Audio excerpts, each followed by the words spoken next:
Uma boa tarde a todos, que a paz seja convosco, amém? Eu, Michela, juntamente com os meus colegas Emerson e César, estamos aqui para apresentar para vocês o capítulo 10 do módulo de Teologia Sistemática 2, abordando sobre Cristologia. Iremos falar sobre uma das características daquele que, juntamente com Deus Pai e o Espírito Santo, estavam desde o início de tudo, aquele que faz parte da Santa Trindade, o nosso Criador, aquele que é santo, supremo, onipotente, onipresente, apesar de toda a sua majestade, por amor a mim e a você, veio ao mundo como homem, teve morte de cruz para cumprir o seu plano de salvação.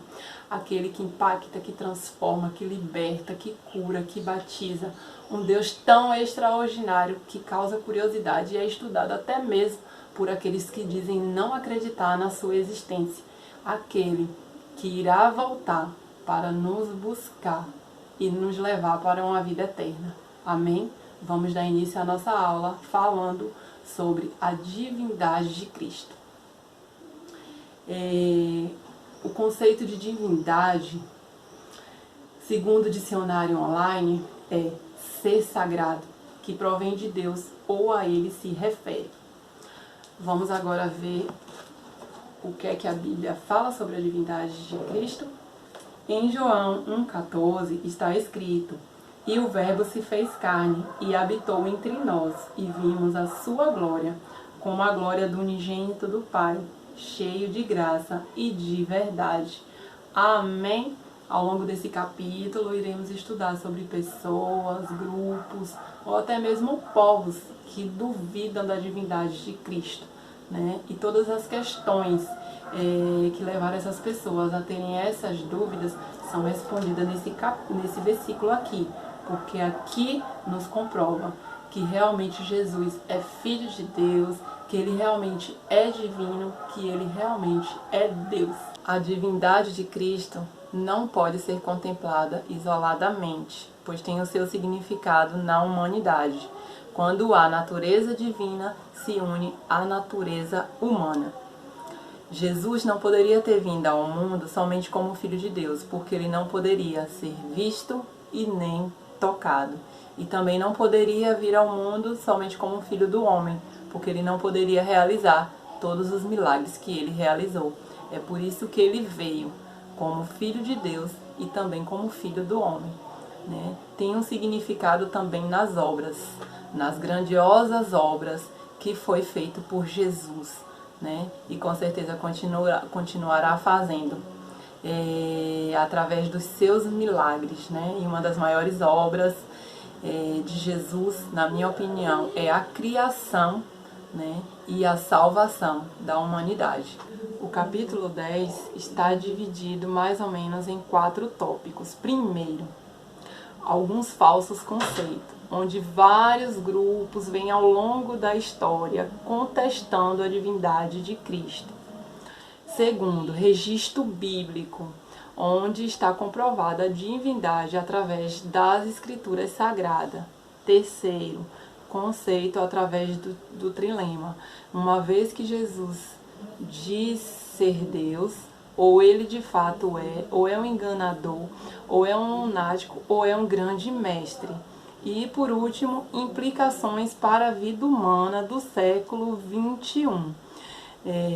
Se Jesus não é divino, Ele não seria a revelação plena de Deus, não haveria salvação e nem Ele seria o nosso objeto supremo de adoração. Enfim, Ele é Deus. Irei falar sobre o tópico 1, onde aborda os falsos conceitos e os erros a respeito da divindade de Cristo, né? Durante toda a história, né, desde o começo do cristianismo, existem 2 fatos que levam algumas pessoas a questionarem essa divindade. Uma delas é a ideia de Deus infinito virar homem, é um tanto revolucionária, né? Só quem compreende o amor de Deus entende o fato dele ter vindo ao mundo como um homem, teve morte de cruz para salvar a todos nós. E segundo, a ideia é alvo de ataque maligno por ser a pedra fundamental do cristianismo, né? Como inimigo, ele sabe que Jesus ele é o único caminho para se chegar ao Deus Pai, né? Então ele tenta confundir, ele tenta enganar para que as pessoas percam a salvação. Então, a partir daí, né, foram surgindo alguns grupos, né, que vêm trazendo conceitos errôneos referentes a essa divindade. Uma delas é os contemporâneos de Jesus, os judeus. Sabemos que os israelitas, eles são monoteístas, né? Eles só acreditam em um Deus. Então, por conta disso, para eles é complicado compreender a Santa Trindade. Ele acaba achando o fato de dizer que Jesus é divino uma blasfêmia, né? Aí, segundo, vamos citar os romanos. Né? Os romanos, eles são politeístas, acreditam em vários deuses. Para ele acreditar em mais um, né, seria normal. Só que como as pessoas davam título a Jesus de Senhor, então para eles isso era uma ameaça, né, à divindade superior do imperador. Então, naquele momento, né, para os cristãos chamarem Jesus de Senhor, se tornou muito complicado. A partir do segundo século, alguns pensadores no meio cristão propagaram ideias distorcidas da sua divindade e humanidade, né? A relação entre essas duas naturezas. Foi daí que surgiu duas heresias, o ebionismo e o arianismo. Vamos falar aqui do ebionismo.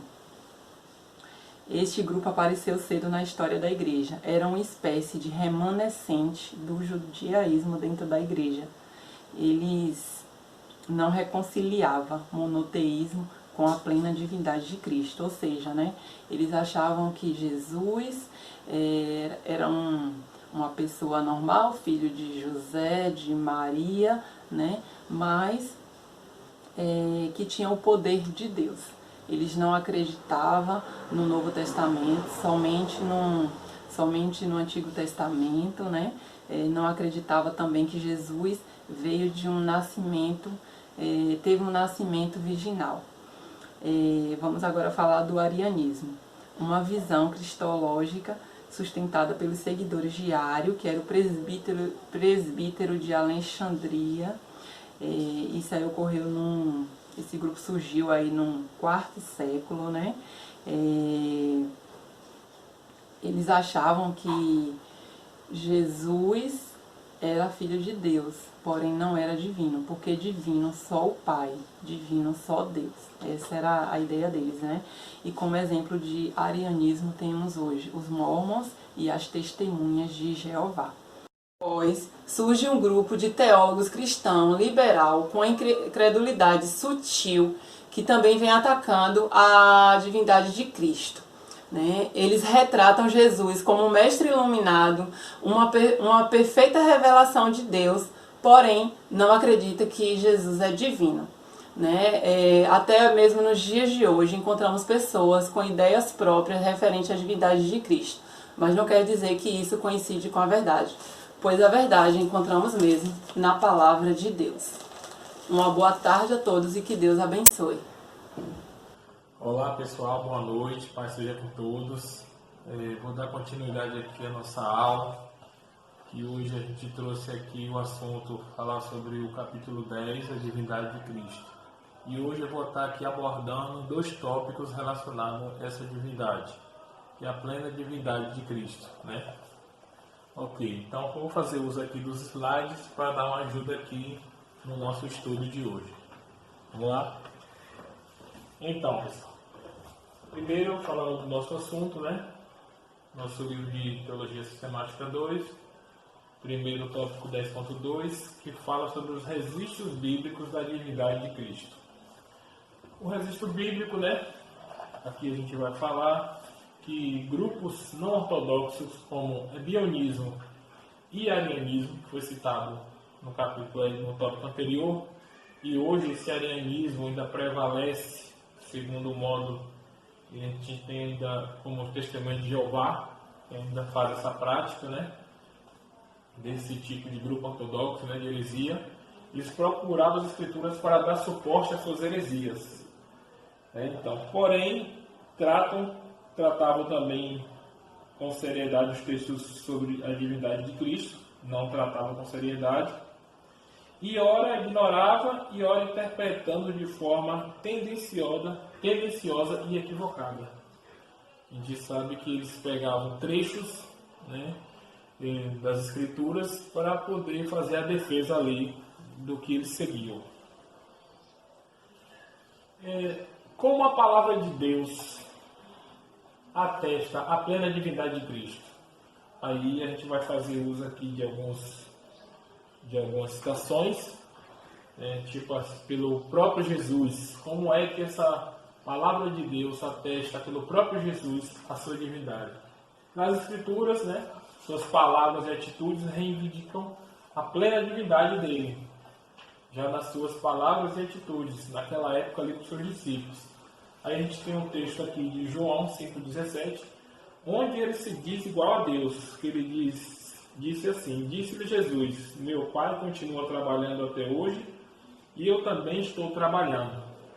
Porque era um texto, uma passagem, onde ele fez uma cura ali no sábado, e aquelas pessoas, aqueles homens ali procuravam matá-la por causa disso.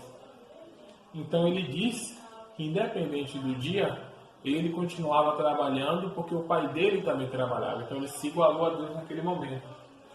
E no texto de João 8, 58 e 59, Jesus identifica: eu sou o próprio Jeová. Então, mais um texto que ele fala ali sobre o eu sou. E quando ele diz no texto: então eles apanharam pedras para apedrejá-lo, mas Jesus, escondendo, saiu do templo. Então, a todo tempo, no momento que Jesus falava e se igualava a Deus, Deus Jeová, eles achavam que ele estava blasfemando. E em João 20, 27 e 28, Jesus aceita ser chamado de Deus. E se ele aceita sem ser, ele estaria cometendo blasfêmia. Ou seja, se ele aceitasse o título de Deus naquele momento, sem que ele fosse o próprio Deus, fosse a mesma pessoa, ele estaria cometendo uma blasfêmia. E no texto ele diz assim: e Jesus disse a Tomé: coloque o seu dedo aqui, veja as minhas mãos, estenda a mão, coloque-o no meu lado, pare de duvidar, creia. Disse-lhe Tomé: Senhor meu e Deus meu. Então o próprio discípulo dele ali, Tomé, naquele momento, ele o declara como Deus, e Jesus, ele aceita ser chamado assim. Então, essa é a forma como a palavra atesta a sua plena divindade de Cristo. Outro ponto também que atesta a divindade de Cristo, a plena divindade, é a adoração recebida, né? Jesus aceitou a adoração em vários momentos. Aí aqui, segundo o módulo, desde o Antigo ao Novo Testamento, é proibido qualquer adoração que não seja a Deus. Nem Paulo, nem um anjo em Apocalipse ousaram citar adoração, mas Jesus sim. É o que fala em Mateus 8, 2, 3, né? Porque naquele momento que as pessoas o adoravam, ele aceitou aquela adoração. Só que a gente vê que pessoas características, né, como Paulo mesmo, que foi um grande apóstolo, né, que fez várias cartas e tudo, ele não aceitou essa adoração, porque ele sabia que não era digno disso. O anjo de Apocalipse também sabia que não era digno daquela adoração. Mas o Jesus, ele aceitou, porque ele sabia que ele era digno, e ele é digno dessa adoração. Então isso já atesta também a plena divindade de Cristo. Outro ponto também era atestada por outros autores da Bíblia, né? Foram outros escritores da Bíblia. Aí a gente vê aqui que no livro de Isaías profeticamente o chamou Deus poderoso e Pai, eterno. Isaías 9,6. Então ele declara já Jesus como um Deus, como uma divindade. Mateus, no relato do nascimento, chama Emanuel, Deus conosco, no Mateus 1,23. Então é outro ponto onde a gente vê dando para Jesus essa plena divindade de Cristo. João o chama de Deus. A gente vê no texto de João 1:1 e João 1, do 14 ao 18. Verdadeiro Deus. Então são dois momentos aí que João também atesta essa plena divindade. E Paulo asseverou sua divindade. Em Colossenses 2:9 o identificava como o grande Deus e Salvador Jesus Cristo. Quando ele, no texto também de Tito lá, ele vai falar isso no final. Paulo fala sobre isso. Outro ponto que a gente vê como a palavra de Deus atesta a plena divindade de Cristo são os títulos de Deus Jeová, os títulos que ele recebe. A gente vê que em Isaías 40:28, tem um título de Criador, que é atribuição a Jesus, que vai lá em João 3. Isaías 45:22 lhe dá atribuição de Salvador, e esse vai ser replicado lá em João 4:42 também. Em Joel 3:2 como um juiz, e lá no versículo de João 5:27 também. Em Êxodo 3:14 declara como o eu sou, que a gente sabe dessa passagem, ainda mais com Moisés, e em João 8:58 também ele vai replicar essa mesma passagem, essa mesma mensagem. Em Isaías 41:4 como o primeiro e último, e em Apocalipse também ele é declarado assim. Certo? E aqui também no último livro aqui que a gente vê de Juízes, que ele fala sobre perdoa os pecados, e a gente vê no livro de Marcos 2, do 7 ao 10. E interessante que eu marquei ali sobre a questão do perdoa os pecados, porque essa parte chamou a atenção, porque naquele momento que ele estava ali com aquele aleijado que foi colocado diante dele, aquele homem paralítico, ele falava que ia fazer com que aquele homem tinha perdoado os pecados dele. Mas aquelas pessoas não entendiam por quê. Mas ele sabia que ele era Deus. Então, isso já atestava ali a plena divindade de Cristo, porque ele podia fazer aquilo. Mas as pessoas que estavam ali não acreditavam. Para elas era muito, ainda chega a perguntar, o que é mais fácil? Perdoar os pecados ou dizer a ti, levantar ele dali, ser curado daquele mal, aquele homem? Então você vê que além dos pecados que aquelas pessoas não puderam ver, o perdão, não enxergaram e não aceitaram, na verdade, ele foi capaz, ele pôde, ele fez, trouxe a cura para aquele homem também. Então, nessa manifestação, isso que Jesus fez, ele se identifica como o próprio Deus. Certo? Então, diante disso, nós podemos ver que podemos concluir, então, que a divindade de Cristo é bem fundamentada nas Escrituras, testemunhada pelo próprio Jesus e por seus seguidores. Só uma leitura tendenciosa poderia mudar o veredito bíblico. Cristo é Deus. Então, desde o início aqui do capítulo, a gente vê essa questão aí da leitura tendenciosa que pode mudar esse veredito. Que são pessoas que ficam focadas em partes chaves das Escrituras para poder mudar a história. Mas desde o início, desde o princípio, tudo que se criou, a gente sabe muito bem disso, que a gente está muito habituado a falar que tudo para Ele, tudo foi por Ele. Então, desde o início, Jesus. Aqui o outro tópico que eu vou falar, aqui a gente vai falar agora aqui sobre a parte do trilema, que é uma parte bastante interessante também, que é conceituando essa divindade de Cristo.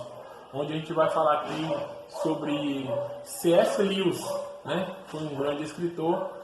Eu vou trazer aqui para vocês aqui uma parte aqui desse homem que foi também um cristão. Aqui um trilema, eu trouxe para todo mundo aqui só para a gente estar sabendo acerca do que é um trilema, uma descrição. O trilema é uma escolha difícil entre três opções, cada uma das quais é pelo menos à primeira vista inaceitável ou desfavorável. O termo é uma extensão de dilema, palavra muito mais antiga que denota uma escolha entre duas alternativas difíceis ou desfavoráveis. Aí aqui a gente tem a questão da divindade de Cristo ainda questionada, né? Tem um texto aqui da parte de C.S. Lewis, que é um livro que ele escreveu, que é bastante interessante, e até eu vendo um vídeo de uma pessoa, de um evangélico, eu acredito que seja um pastor, ele falava sobre essa questão desse livro de C.S. Lewis, que fala assim, o nome do livro é Cristianismo Puro e Simples. Ele disse que, ele fez o comentário que todo cristão deveria ler esse livro por conta do conteúdo que tem. Então, Belinha, para você aí já fica a dica, viu? Se você não leu ainda, vamos procurar ler. Certo? Então, aqui um trecho do livro dele, que eu vou aqui relatar. Fazer uma leitura rápida. Estou tentando impedir que alguém repita a arrematada tolice dita por muitos a seu respeito. Estou disposto a aceitar Jesus como um grande mestre da moral, mas não aceito a sua afirmação de ser Deus. Essa é a única coisa que não devemos dizer. Um homem que fosse somente um homem e dissesse as coisas que Jesus disse, não seria um grande mestre da moral. Seria um lunático. No mesmo grau que alguém que pretendesse ser um ovo cozido, ou então o diabo em pessoa. Faça a sua escolha. Ou esse homem era e é o Filho de Deus, ou não passa de um louco ou coisa pior. Você pode querer calá-lo, por ser um louco. Pode cuspir nele e matá-lo, como um demônio. Ou pode prosternar-se a seus pés e chamá-lo de Senhor e Deus. Mas que ninguém venha, com paternal condescendência, dizer que ele não passava de um grande mestre humano. Ele não nos deixou essa opção e não quis deixar. A gente vê aqui Lewis, né? É o Cristianismo Puro e Simples, na página 69 desse livro dele. Então, pessoal, ele tratando aí dessa questão do dilema, existem algumas observações aqui sobre ele, que ele fala assim a questão da pessoa querer aceitar ou não aceitar Jesus, né? Se realmente acredita ou não acredita quem ele era e ele é. E aqui eu trouxe uma parte aqui falando sobre ele. O seu nome é Clive Stephen Lewis, né? Mas comumente ficou conferido como C.S. Lewis. Ele nasceu em novembro de 1898 em Oxford, né? E ele foi um professor universitário, escritor, romancista também, um irlandês, foi um teólogo irlandês. Foi professor e membro, né, de algumas faculdades, universidade também. E em vida, que interessante essa parte de baixo, que eu quis trazer essa parte dele, da questão dessa parte que fala sobre a vida dele, sobre o que ele era. Aqui nessa segunda parte, ele fala que em vida ele foi um grande amigo também do professor universitário e escritor britânico, né? J.R.R. Tolkien. Apesar de ter sido criado ao longo da infância dentro das tradições da Igreja da Irlanda, se tornou um ateu. Ou seja, ele se tornou um ateu no período que ele estava ali na faculdade, né? Só na sua adolescência ali, né, na altura de sua adolescência, né? E seguindo essa lei de convicção pessoal até o início de sua idade adulta. E quando, por intermédio de Tolkien, né, quando ele voltou a professar a fé cristã, né, tornando um árduo apologista do cristianismo até o fim de sua carreira. Então a gente vê aí que ele começou ali através de uma pessoa, ele era um ateu, e foi quando ele estava ali, naquele momento, um colega, né, que era um professor também da faculdade, foi que ele começou ali, voltou para os pés do Senhor, e ali começou a professar o cristianismo até o fim de sua vida. E essa é a parte interessante que a gente vai ver agora, né? O argumento dele, que fala assim, do trilema de C.S. Lewis. Aí aqui tem uma pergunta que fala assim, que esse argumento é falacioso, aí a gente põe aqui ó, como mentiroso, lunático ou senhor. Né? Aqui falando de Jesus. Aí aqui está aqui o trilema, né, para que vocês entendam. Aí aqui em cima tem essa parte que fala: Jesus afirma ser Deus. Aí você tem duas alternativas. São duas alternativas que você tem. Aí a primeira, né, aqui do canto esquerdo, fala assim: as alegações eram falsas. Duas alternativas tem nessas alegações falsas, que era o quê? Jesus afirmando ser Deus. Ele sabia que suas afirmações eram falsas, né? Ou ele não sabia que suas afirmações eram falsas. Se ele sabia que eram falsas, ele fraudou deliberadamente, ele era um mentiroso, hipócrita, era um demônio, ele era um louco, pois morreu por causa disso.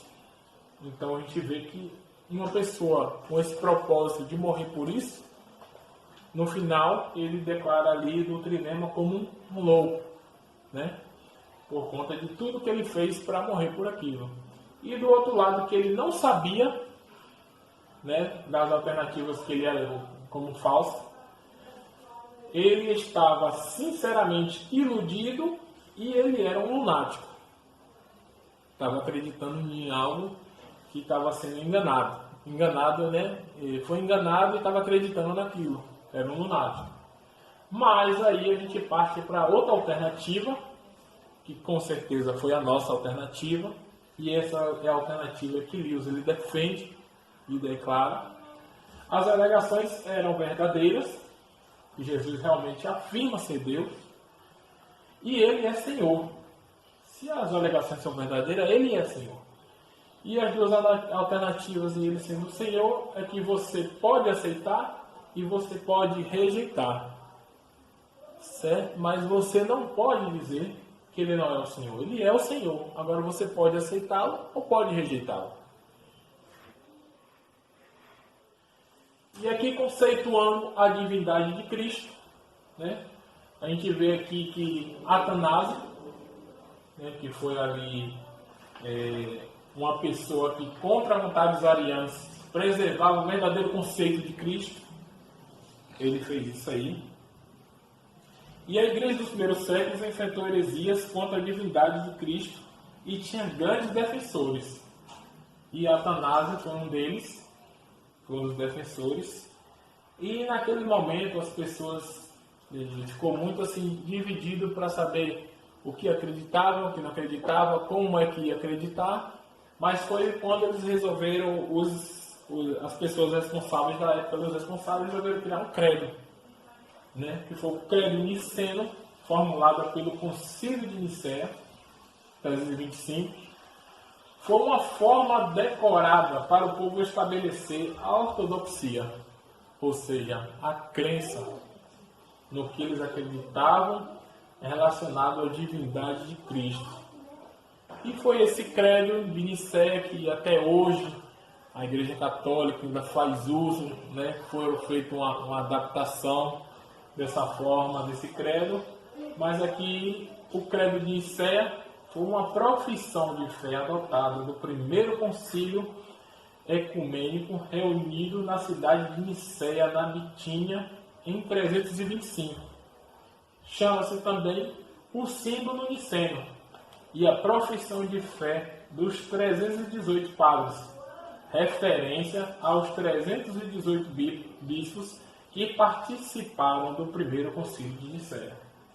Então, foi uma forma que eles encontraram ali para poder conseguir fazer com que as pessoas conseguissem crer, como eu trouxe aqui no conceito da divindade de Cristo aqui, né, formulado, foi uma forma decorada para as pessoas estabelecerem a sua crença. E aqui eu trouxe aqui o credo, que é aquela, vamos dizer assim, aquela reza, que são aquela repetição, né? Que, assim, quem fez parte da Igreja Católica é bem comum, quem faz, quem fez, né, hoje como convertidos, novos convertidos que somos, mas para quem fez parte, como eu mesmo fiz, foi bem familiar. Tanto que quando eu vi esse credo aqui, eu não tinha conhecimento. mas aqui eu vi aqui, que foi uma coisa criada há muito tempo atrás, que, como eu tinha falado no slide, nos outros slides, foi uma forma que eles conseguiram para que ele, todo o tempo, aquele povo ali fizesse essa declaração dessa divindade de Cristo, né? A crença. E aqui todo mundo vê que o credo começa dessa forma, né? Creem só em Deus, Pai Todo-Poderoso, Criador do céu e da terra, tanto das coisas visíveis como das invisíveis, e em um só Senhor Cristo, Filho unigênito de Deus, nascido do Pai, antes de todos os mundos. Deus de Deus, luz de luz, verdadeiro Deus do verdadeiro Deus. Vê que a todo tempo aqui eles enfatizam aqui a questão da divindade de Jesus ser próprio Deus. Gerado, não criado, de uma só substância com o Pai, por quem todas as coisas foram feitas, o qual por nós homens e pela nossa salvação desceu do céu e se encarnou pelo Espírito Santo na Virgem Maria e foi feito homem. Foi também crucificado por nós sob Pôncio Pilatos, padeceu e foi sepultado, e ao terceiro dia ressuscitou segundo as Escrituras, e subiu aos céus, e está sentado à direita do Pai, e virá novamente em glória a julgar os vivos e os mortos, cujo reino não terá fim. E no Espírito Santo, Senhor e doador da vida, o qual procede do Pai e do Filho, que juntamente com o Pai e o Filho é adorado e glorificado, que falou pelos profetas. E numa única santa igreja cristã. A gente vê que tem um asterisco aí, porque o pessoal da igreja católica, eles fizeram isso, né? Colocaram lá a questão da igreja católica apostólica romana. Tem essa parte lá no credo que foi modificado por eles, né? Para ligar diretamente à igreja católica, né? E confesso um só batismo para a remissão dos pecados e espero a ressurreição dos mortos e a vida do mundo vindouro. Então, para quem não... a gente conhece bem de uma forma um pouco diferente, eu mesmo conheci de uma forma diferente, bem mais curta, e aqui ele ressalta bastante aqui a questão da divindade de Cristo e a questão de Jesus realmente ser o próprio Deus, ser como Deus.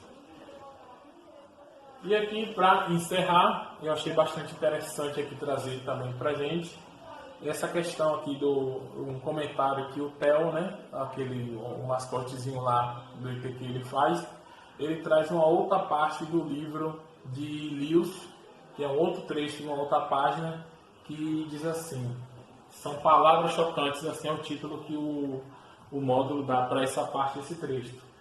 Entre os judeus surge de repente um homem que começa a falar como se ele próprio fosse Deus. Afirma categoricamente perdoar os pecados. Afirma existir desde sempre e diz que voltará para julgar o mundo no fim dos tempos. Devemos aqui esclarecer uma coisa. Entre os panteístas, como os indianos, qualquer um pode dizer que em uma parte de Deus ou em uno com Deus, e não há nada de muito estranho nisso. Esse homem, porém, sendo um judeu, não estava se referindo a esse tipo de divindade. Deus, na sua língua, significava um ser que está fora do mundo, que criou o mundo e é infinitamente diferente de tudo que criou. Quando você entende esse fato, percebe que as coisas ditas por esse homem foram simplesmente as mais chocantes já pronunciadas por lábios humanos. Certo? Então, pessoal, que eu vou encerrando, a gente vai ver aqui essa questão da divindade, que realmente tudo, as Escrituras atestam para a divindade de Cristo, a plena divindade, né? A gente vê trechos das Escrituras que falam a questão da sua postura, dos seus exemplos, tudo que ele falou. As pessoas se achegavam a ele, já viam nele que ele realmente tinha essa plenitude, essa divindade, essa plena divindade de Deus, e ele era o próprio Deus. A gente vê Deus ali no momento, ele como um homem que se torna um ateu numa fase da sua vida, e logo depois ele começa a enxergar através, né, de uma pessoa e começa a defender realmente essa divindade de Cristo. E os passos, que é aquele na parte do trilema que ele fala, né? Ou você aceita, né, ou não aceita, mas que realmente a divindade, que Cristo realmente é o próprio Deus, ele é real. Obrigado a todos e até mais.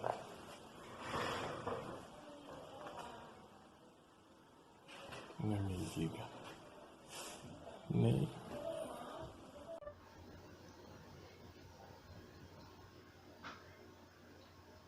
Olá, queridos irmãos, paz seja convosco. Dando continuidade, amados, ao trabalho de Teologia Sistemática 2, ficamos com o capítulo 10, que diz respeito à divindade de Cristo. E eu fiquei com a terceira parte do livro, que diz respeito às implicações da divindade de Cristo. São 4 as implicações, e nós vamos estar narrando uma a uma, e vamos falar a respeito das implicações de Cristo. A primeira implicação, amados, é a revelação definitiva de Deus. Ele se revela na natureza, pelos seus atributos, atitudes, caráter, tanto pela sua palavra, quanto pelas suas ações registradas na Bíblia, mas ainda de forma clara e definitiva na sua encarnação e vida de Jesus como homem. Nós vamos ler um trecho aqui na Palavra de Deus, no livro de Hebreus, capítulo 1, do 1 ao 3, que diz assim: havendo Deus outrora falava muitas vezes, de muitas maneiras, aos pais pelos profetas, e a nós fala-nos nestes últimos dias pelo Filho, a quem constituiu herdeiro de tudo, por quem fez o mundo. O Filho é o resplendor da sua glória e a expressa imagem da sua pessoa, sustentando todas as coisas pela palavra do seu poder, havendo feito por si mesmo a purificação dos nossos pecados, assentou-se à direita da majestade nas alturas. Glória a Deus. Vemos aí que a Bíblia nos revela autenticamente a revelação definitiva de Deus. Ele nos revela tanto com seus atributos, como também pelo seu caráter, atitudes e também definitivamente na sua encarnação e vida de Jesus Cristo como um homem aqui na terra. Algo maravilhoso na primeira implicação em que nós acabamos de ver. Na segunda implicação, o Redentor para todos. A eficácia da sua morte de Cristo depende da sua divindade. Sua morte pagou o preço de todos que desejam o perdão e a salvação. A morte de Cristo é suficiente para todos, pois não foi um homem finito que morreu, mas um Deus infinito. Glória a Deus. Nós sabemos que Deus não é nenhum homem comum. O Senhor Jesus, Ele é Deus infinito. Morreu por todos nós e nos redimiu, né, de todos os nossos pecados na cruz do Calvário, para que hoje vivêssemos a salvação garantida em Cristo Jesus. Mas é preciso desejar, querer, se arrepender, né, e querer ser salvo por Cristo Jesus. Tem a oportunidade, todo ser vivo tem a oportunidade, ser humano vivo, de se salvar em Cristo Jesus. Ele é o Redentor para todos. E assim a palavra de Deus nos afirma. Na segunda implicação. A terceira implicação, ele é um objeto de adoração. E que ele, sendo Deus, ele deve ser o centro da nossa devoção, o objeto de adoração. Nós que somos cristãos de verdade, devemos prostrar-nos e adorarmos o nosso Senhor Jesus. Eu quero ler em Apocalipse. Apocalipse no capítulo 4, verso 8.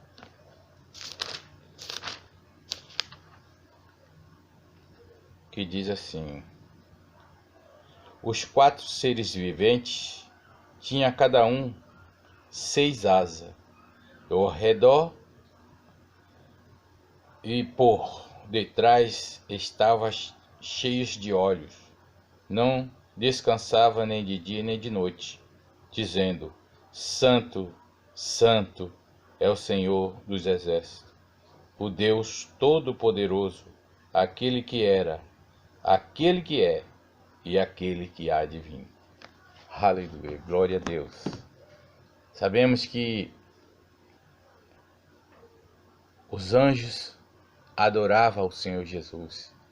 Aí a palavra de Deus comprova que ele é um objeto de adoração e que temos que adorar o nosso Senhor Jesus. E que ele, sendo Deus, ele deve ser o centro da nossa devoção e adoração ao nosso Deus. Ele é objeto de adoração para todos nós. Assim diz, assim como os anjos adoraram o Senhor, nós devemos adorá-lo e também colocar em primeiro plano em nossas vidas, né, o centro, tem que ser o centro das atenções das nossas vidas, é o Senhor Jesus Cristo. Na terceira, implicações. A quarta e última implicação é da divindade de Cristo. Ele é o Senhor de tudo e de todos. Por ser divino, existe as demandas de submissão ao senhorio. Ele é divino e Senhor de todos. Mas eu quero ler com você em Filipenses, no capítulo 2, verso 9 ao 11, que diz: pelo que Deus o exaltou soberanamente e lhe deu um nome que é sobre todo nome, para que ao nome de Jesus Cristo dobre todo o joelho dos que estão nos céus, na terra, debaixo da terra, e toda língua confesse que Cristo Jesus é o Senhor, para a glória do Deus Pai. Aleluia, glória a Deus. vemos que Ele é o Senhor de tudo e de todos, nos céus, na terra, embaixo da terra, nas profundezas, onde quer que os confins da terra, Ele é o Senhor. Soberanamente Deus o exaltou sobre todos os nomes. Esse nome é poder e Ele é soberano.